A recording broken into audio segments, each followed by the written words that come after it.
Good morning, students. In the last class, we have completed a different sector reform in the liberalization, and in the foreign exchange reform. There is one point is left, that is determination of foreign exchange rate. So let's start.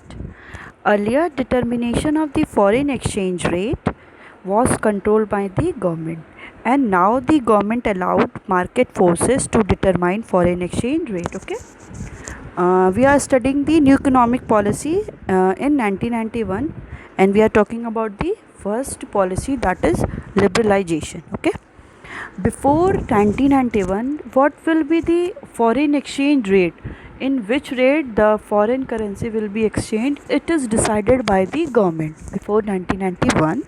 So after 1991, after introduction of the policy, new economic policy, so all the foreign exchange rate is determined by the market forces, that is demand and supply. Before, it is decided by the government of India. Government will decide that the what will be the exchange rate, but now after the 1991, the market forces will decide it that the what will be the foreign exchange rate, in which rate it will be converted. Okay, now next reform is trade and investment policy reform. Okay, liberalization of trade and investment policy was initiated to increase efficiency and increase competitiveness in the international market, and to increase foreign investment and the technology into the Indian economy. Okay, liberalization of trade and investment policy, basically it is done for the increase the efficiency and increase the competition of the domestic industries with the international market. They are now are more efficient, as well as they can compete with the international market, and it is also to increase the foreign investment. Whatever we have talking about in last class, that is foreign direct investment and foreign investment institutions like FII and FPI, foreign portfolio investment. Okay, so as to it also increases the foreign investment and technology into the Indian economy. So it is also increase the foreign investment. अब हम क्या करेंगे, more and more foreign investment भी कर सकते हैं, and we can use new kind of technology into the our Indian economy. We are producing more kind of production, more kind of different food crops, as well as we are using different kind of technology, and more we are focuses on the trade and investment. Also there is also increasing in the foreign investment, and India also invested in the foreign, and foreigners or foreign companies also started to invest in the India also. The aim was also to promote the efficiency of the local industries and the adoption of the modern technologies. Okay, the aim of the trade and investment policy is to increase as well as promote the local industries, whatever the different domestic industries.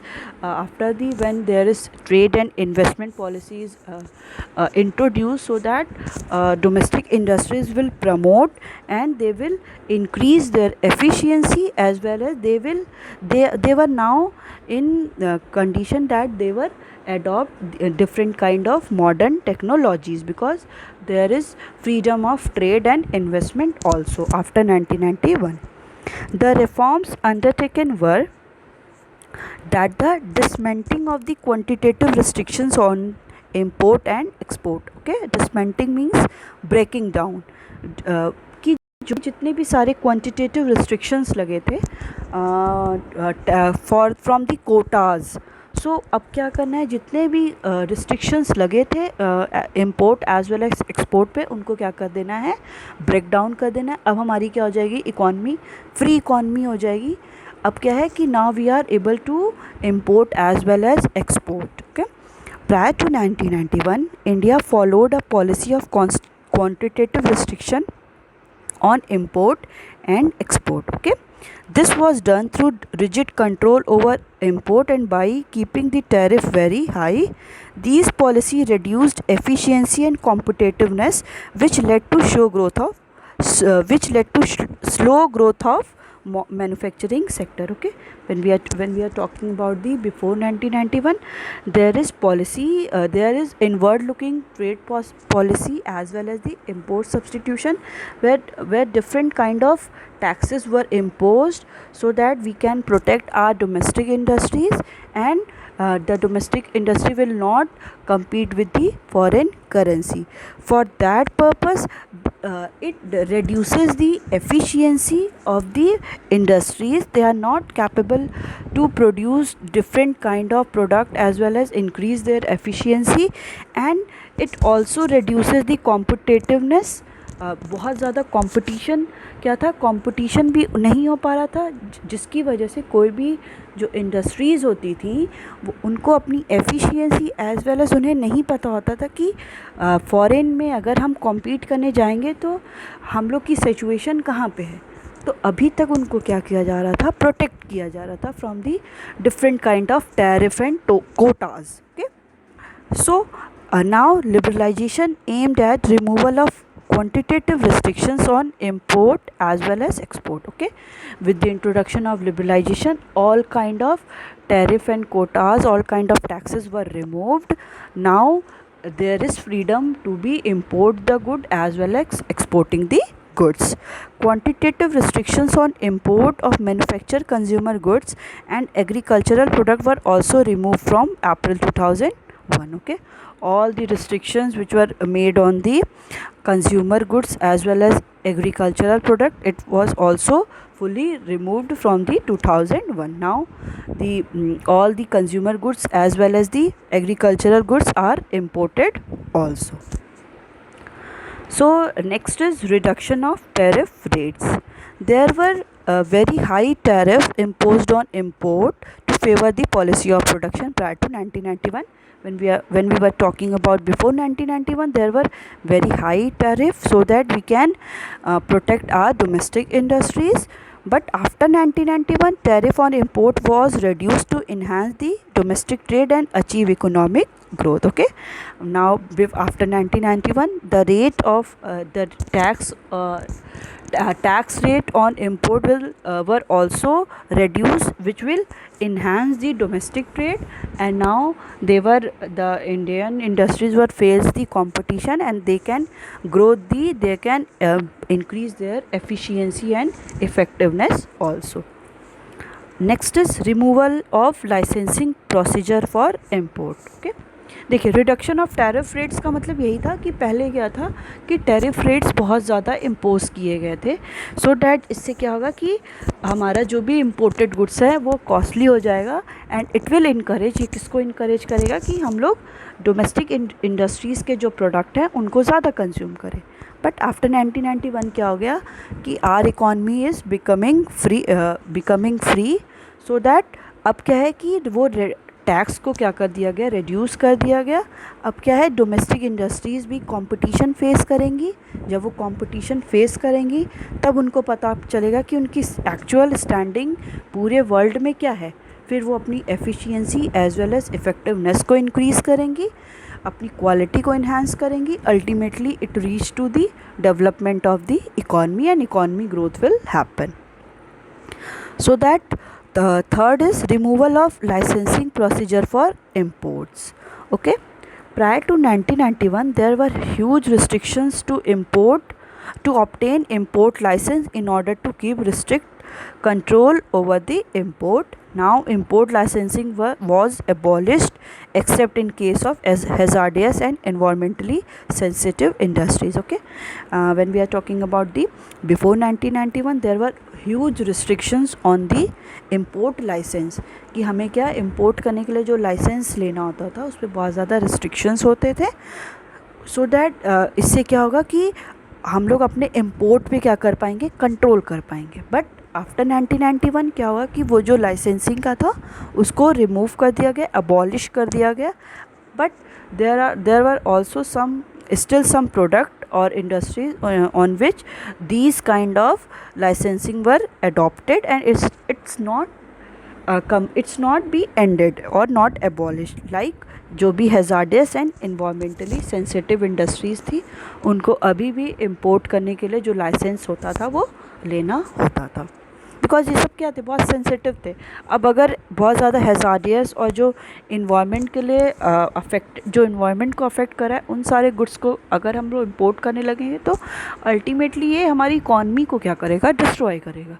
Is for that purpose still there were some licensing, import licensing were also made till that after 1991 also. Next is removal of export duties. There were heavy export duties imposed on the encouraged domestic production for domestic demand only. Okay. Now export duty have been removed to increase the competition position of Indian goods in the international market. Okay.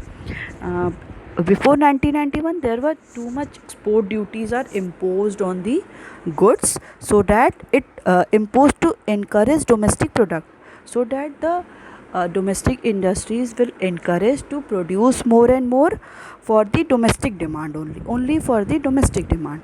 But after 1991 all the export duties were removed, so that the domestic industries were also face the competition with the foreign, and they will increase their efficiency also, and they improve their efficiency and quality of the product. Next is privatization. Okay, अभी तक हम लोग we have completed the liberalization. Now next policy is privatization. LPG. We are talking about the LPG policies. In that liberalization is completed. Now we have going to the next policy, that is privatization. Privatization implies shedding of ownership or management of the government owned enterprises. It means removal of rigid control over private sector and giving it freedom to take necessary decision. It means removal of rigid control over private sector and giving it freedom to take necessary decision. Prior to 1991, public sector was accorded a greater degree of priority and importance, but the desired result could not be achieved. Okay. The new economic policy aims at the expanding private sector by removing strict control over it and making it free to innovate and progress. So privatization implying shedding of ownership or management of a government owned enterprises. Shedding means removing all kind of ownership or the management of the government owned enterprises. जो भी government owned enterprises थी उनके जो भी management है as well as जो उनका ownership है उसको हटा देना. That means privatisation. Now it means removal of rigid control over the private sector and giving it freedom to take necessary decision. Okay.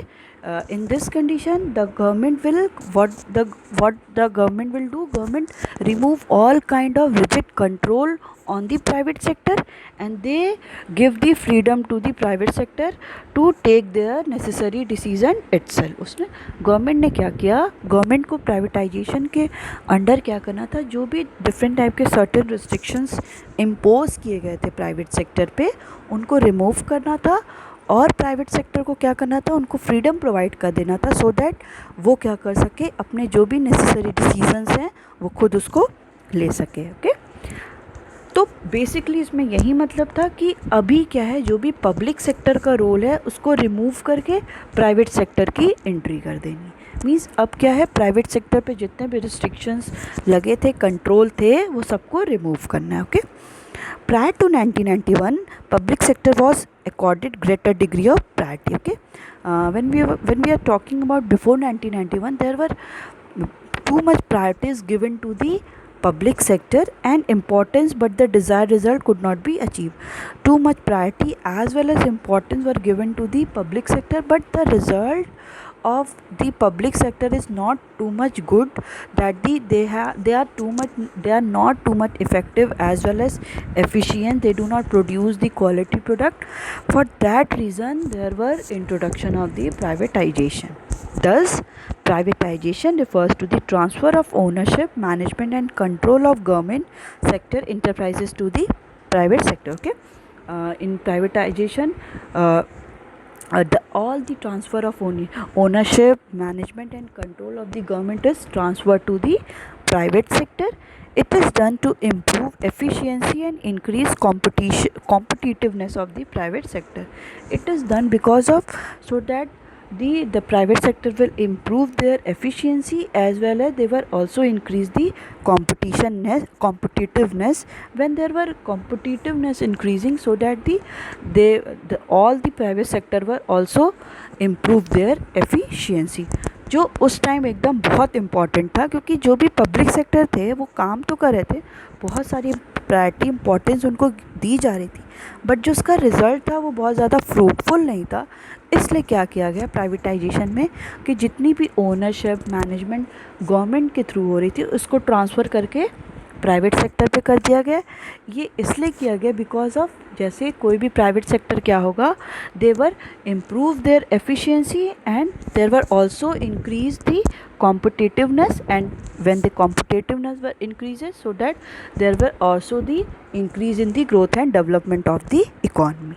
Okay, now government also tried to improve efficiency of PSU means public sector undertakings or units, by giving them autonomy in taking managerial decision.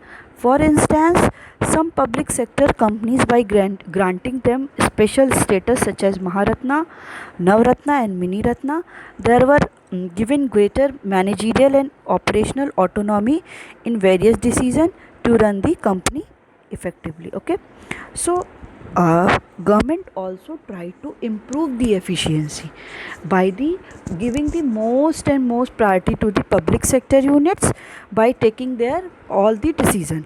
For that देखिए government क्या थी उस time ने, government ने अपनी efficiency को improve करने के लिए क्या किया, कुछ पब्लिक सेक्टर यूनिट्स को इतनी ज़्यादा ऑटोनॉमी दे दी, फ्रीडम दे दिया कि वो जो भी मैनेजीरियल डिसीज़न है, जो भी कैसे मैनेजमेंट करना है, ओनरशिप, उसके लिए क्या कर दिया, उनको फ्रीडम दे दिया कि आप क्या करिए, अपने अकॉर्डिंग ऐसे डिसीज़न ले लिए जो क्या हों, फ्रूटफुल हो।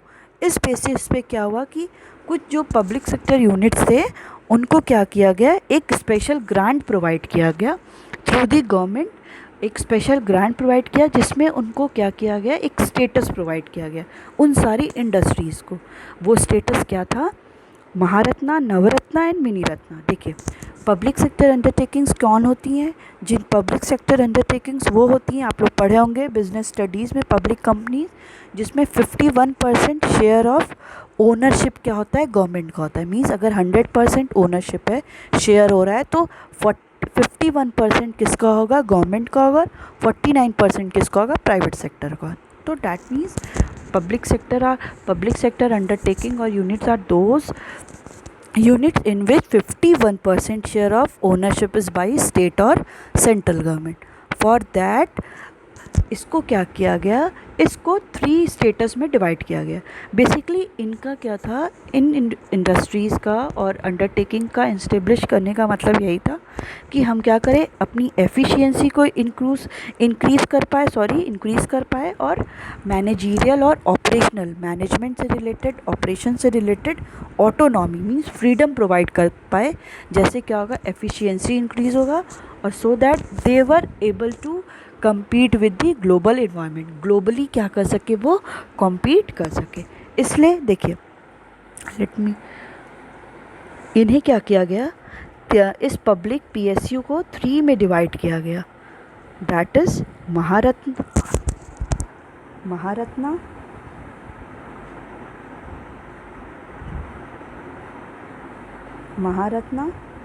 Navratna and mini Ratna. Okay, at that time government ने क्या किया था, 9 PSU को एज अ नवरत्ना बनाया था। देखिए महारत्ना क्या होती है, महारत्ना वो सारी होती हैं जो ऑलरेडी एक बार नवरत्ना बन चुकी हैं। जैसे आपने नाम सुना होगा सेल का, स्टील अथॉरिटी ऑफ इंडिया, भेल, भारत हैवी इलेक्ट्रिसिटी लिमिटेड और NTPC, these all are first of all they have Navratna. फिर इसके बाद क्या होता है, जब ये नवरत्ना बन चुकी होती है देन इनको अगर इनके प्रॉपरली एफिशिएंसी हो जाती है then it is shifted to the Maharatna. Okay, at that time when we are talking about the 1996, तो 9 को क्या किया था, 9 पब्लिक सेक्टर अंडरटेकिंग्स में आपके 9 आपके क्या थे, नवरत्ना थे। ओके, तो नवरत्ना थे और उस टाइम क्या थे, 97 क्या थी, मिनी रत्ना थी। ओके, बहुत सारी इंटरप्राइजेज ऐसी जो शॉर्ट टर्म के, जो शॉर्ट उनकी जो ओनरशिप थी एज वेल एज जो उनका प्रॉफिट मेकिंग था वो क्या था, बहुत शॉर्ट था। तो उसको क्या किया गया, वैसी कितनी थी, 97 थी। तो 9 इंडस्ट्रीज़ फॉर दी आपकी Navratna as well as 97 industries for the mini Ratna. Okay, after that there were also two others. PSU was added as the GAIL, Gas Authority of India Limited, as well as MTNL. ये सबको क्या किया गया, बाद में फिर add किया as a Navratna. Okay, so government ने क्या किया था, 3 में डिवाइड किया था। बट अभी एट प्रेजेंट क्या है आपके पास, महारत्ना हमारी कंट्री में, महारत्ना हमारी कंट्री में कितनी है, 88 है महारत्ना। एंड नवरत्ना कितनी है आपके पास हमारी कंट्री में, 16 है। एंड मिनी रत्ना को क्या किया गया है, मिनी रत्ना को 2 में डिवाइड किया गया। टोटल मिनी रत्ना अभी 73 है। इसको भी 2 में कैटेगरी में डिवाइड किया गया है, कैटेगरी 1 एंड कैटेगरी 2। कैटेगरी 1 में अभी आपकी 61 इंडस्ट्रीज़ आती हैं और कैटेगरी 2 में आपकी 12 इंडस्ट्रीज़ आती हैं। ठीक है, ये क्या है, गवर्नमेंट की पब्लिक सेक्टर अंडरटेकिंग्स हैं, जिसमें क्या होता है कि 51% शेयर ऑफ ओनरशिप किसका होता है, गवर्नमेंट का होता है। और ये सारी जो भी पब्लिक सेक्टर अंडरटेकिंग्स है उसको एडमिनिस्टर कौन करता है, public enterprises and the ministry of heavy industries क्या होता है, ये इसको क्या करती हैं, एडमिनिस्टर करती हैं। ठीक है, एट दैट टाइम क्या हुआ था कि गवर्नमेंट ने अपनी एफिशिएंसी को इम्प्रूव करने के लिए पब्लिक सेक्टर अंडरटेकिंग को क्या किया, operational as well as managerial autonomy दे दी कि आप क्या करिए, अपनी एफिशिएंसी को इम्प्रूव करिए एज वेल एज ग्लोबली क्या हो, आप कंपटीशन अराइज कर सकते हो। ठीक, सो privatization can be done in 2 ways: by withdrawal of the government from ownership and management of public sector companies and by outright sale of public undertaking. Okay, पहला कैसा था प्राइवेटाइजेशन कि जो भी गवर्नमेंट के अंदर ownership as well as management था उसको विथड्रॉ कर लेना and it will shifted to the public sector. And second one is कि जो भी पब्लिक सेक्टर अंडर कंपनीज थी और अंडरटेकिंग्स थी उनको क्या कर देना, सेल कर देना। ठीक है, गवर्नमेंट के पास 2 ऑप्शन था privatisation, under the privatisation there were 2 option और 2 वेज। पहला वेज क्या था कि जो भी ओनरशिप गवर्नमेंट के अंदर थी उसको विदड्रॉ करके प्राइवेट सेक्टर को दे देना, एज वेल एज जो भी पब्लिक सेक्टर कंपनीज थी उसको क्या कर देना, सोल्ड आउट कर देना। ओके, सोल्ड आउट कैसे, अभी आप डिस्कस करते हैं।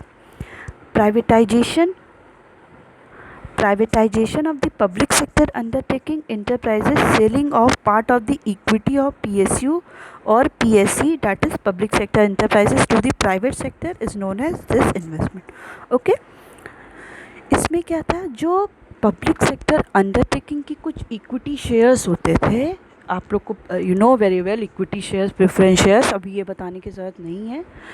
सो जो भी PSU के कुछ इक्विटी शेयर्स होते थे पब्लिक सेक्टर अंडरटेकिंग के, that will sold out to the private sector, it is called the disinvestment. Okay, we were talking about the privatization can be done in 2 ways: by withdrawal of all the management and the ownership of the government and shifted to the private sector, and second one is sold out of the public sector companies. तो public sector companies का क्या था कि उनके कुछ भी जो equity shares होते थे उसको क्या कर दिया जाता था, प्राइवेट सेक्टर को सोल्ड आउट कर दिया जाता था। So it is called the disinvestment policy of the government. The purpose of privatization is to improve financial discipline and facilitate the modernization by encouraging private sector to invest and participate in the economic development with their administrative efficiency. It was also envisaged that the private capital and managerial capabilities could be effectively utilized to improve the performance of the PSU and PSC. Okay, the basic purpose of privatisation क्या था कि जो भी financial discipline है, means कि government को क्या हो रहा था, बहुत ज़्यादा लॉस को सफ़र करना पड़ा था. तो प्राइवेटाइजेशन अगर होगा तो हम प्राइवेट सेक्टर को अगर प्रोवाइड करेंगे कि वो क्या कर सके, मोर एंड मोर इंडस्ट्रीज़ को सेटअप कर सके. इससे क्या होगा, वो इनकरेज होंगे तो वो मोर एंड मोर इफ़ेक्टिवली काम करेंगे and then ultimately they earn profit. तो फाइनेंशियली जो डिसिप्लिन है, फाइनेंशियली उनको बहुत प्रॉफिट होगा. As well as modernisation by encouraging private sector to invest. ऐसे क्या होगा, मॉडर्नाइजेशन भी होगा. They have use different kind of modern technologies, different method, so all the private sector will encourage to invest more and more. अगर उनको modernisation, अगर modern technologies मिलती है, मॉडर्न इक्विपमेंट मिलते हैं, तो वो क्या होंगे, इनकरेज होंगे, वो मोर एंड मोर इन्वेस्टमेंट करेंगे. और अगर वो इन्वेस्टमेंट करेंगे तो ultimately it will lead to the economic development with the administrative efficiency. फिर अभी क्या होगा, जब इकोनॉमिक डेवलपमेंट होगा तो अल्टीमेटली ये क्या होगा, एफिशिएंसी भी हमारी कंट्री की इंक्रीज़ करेगा. It was also invested that the private capital and managerial capabilities could be effectively utilise to improve the performance of the PSU. Okay, ये भी देखा गया कि जो भी प्राइवेट कैपिटल है, द अमाउंट जो वो लोग इन्वेस्ट कर रहे हैं और जो भी उनकी कैपेबिलिटीज़ है, मैनेजमेंट की कैसे वो कैपेबिलिटीज़ है, कैसे वो मैनेज कर रहे हैं, they will also effectively utilise. ये क्या होगा, ये यूटिलाइज होगा so that they the all the PSU as well as PSCs, public sector enterprises, will also improve. अगर इनकी कैपेबिलिटीज़ इंक्रीज़ होगी तो हमारे जो भी पब्लिक सेक्टर अंडरटेकिंग्स है उनकी भी कैपेबिलिटीज़, उनकी भी एफिशिएंसी वो भी क्या होगी, इम्प्रूव होगी. Positive impact of the privatisation. The argument, what are the different positive impact and what are the different negative impact of privatization. We know very well the coin has the two face, okay, a head and tail. So it is also any of them has the pros and cons also. So privatization has also both of them. Now we are going to study what are the positive impact of the privatization. The argument in favor of privatization are it improves the efficiency of management. Okay, first is it improves the management of it improves the efficiency of management. Privatization support managerial efficiency as there would be no political pressures and unnecessarily formalities. ठीक है, ये क्या हुआ, privatisation support ऐसे किया कि इससे क्या हुआ, मैनेजरियल जो भी मैनेजमेंट की एफिशिएंसी थी वो क्या हुआ, इंक्रीज़ हो गई, because there were no political interference. अभी क्या था, जो भी पब्लिक सेक्टर अंडर एंटरप्राइजेस होती थी उनमें क्या था, बहुत ज़्यादा पॉलिटिकल पार्टीज़ का इंटरफेरेंस होता था. But when it is shifted to the private, तो अभी क्या है, कोई भी पॉलिटिकल प्रेशर भी इंटरफेरेंस नहीं है, पॉलिटिकल पार्टीज़ का भी इंटरफेरेंस नहीं है, as well as there were not too much formalities. आप लोग इन बिज़नेस थर्ड चैप्टर में पढ़े हैं कि पब्लिक इंटरप्राइजेस में क्या था, बहुत सारी फॉर्मेलिटीज़ होती हैं, पेपर वर्क होता है, which they have to all the public enterprises have to do. But because of the privatization, the all unnecessarily formalities are removed. Now the private sector are free to do the managerial efficiency and increase their efficiency and effectiveness. Privatization will make the entrepreneur free to make quick decision without interference by the government. Okay, when there were privatization, there were no permission is taken by the government. They all are free to make any quick decision. अभी क्या था, उन्हें कोई भी permission government से लेने नहीं पड़ती थी, गवर्नमेंट का कोई भी इंटरफेरेंस नहीं था.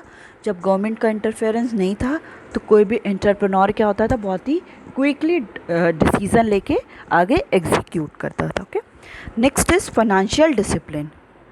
financial discipline, privatization maintains financial discipline by regular supply of funds. Okay, देखिए अभी क्या था, financial there were also biggest improvement and biggest achievement for the privatization is there were also availability of finance. When but in before 1991 there were no too much availability of funds. So privatisation के through क्या हुआ कि regularly जो सब, अभी क्या था, इसके पहले गवर्नमेंट इतना कैपेबल नहीं थी क्योंकि उनके पास प्रॉफिट हो ही नहीं रहा था, तो उनके पास फाइनेंस की भी क्या होती थी, लैकनेस होती थी. बट प्राइवेटाइजेशन के थ्रू प्राइवेट सेक्टर भी क्या थे, अब वर्क करने लगे एफिशिएंसी. तो अभी क्या है, फंड्स भी क्या हो गया, इंक्रीज़ हो गया है. तो regularly on regular basis profit supply of fund is also increases. There were undue delay in sanctioning of funds prior to 1991 due to complexities in alternative setup. Okay, there were undue delay. पता है क्या होता था उस time? ये होता था कि बहुत सारे डिले रहते थे, मतलब पेमेंट हमारी हुई नहीं रहती थी, तो इसकी वजह से बहुत सब कुछ डिले होता था. जब तक आप कहीं फ़ंड नहीं प्रोवाइड करेंगे तब तक आपको कोई भी एक्टिविटी, कोई भी अगर आपको कुछ प्रोडक्शन करना है, टेक्नोलॉजीज़ की अवेलेबिलिटी नहीं हो पाती थी. ऐसी कंडीशन पे क्या होता था कि बहुत सारी कॉम्प्लेक्सिटीज़ होती थी, क्योंकि बहुत सारा पेपर वर्क फॉर्मेलिटीज़ होने की वजह से एडमिनिस्ट्रेशन में हमें कोई भी फ़ंड की सप्लाई नहीं हो पाती थी, तुरंत अवेलेबिलिटी फ़ंड की नहीं हो पाती थी. When we are talking about before 1991. बट when there is introduction of privatization, the financing is regularly supplying and more funds are available for the government. Okay, बहुत ज़्यादा गवर्नमेंट को भी क्या था, फंड की सप्लाई होने लगी, उनके पास भी अवेलेबिलिटी होने लगी.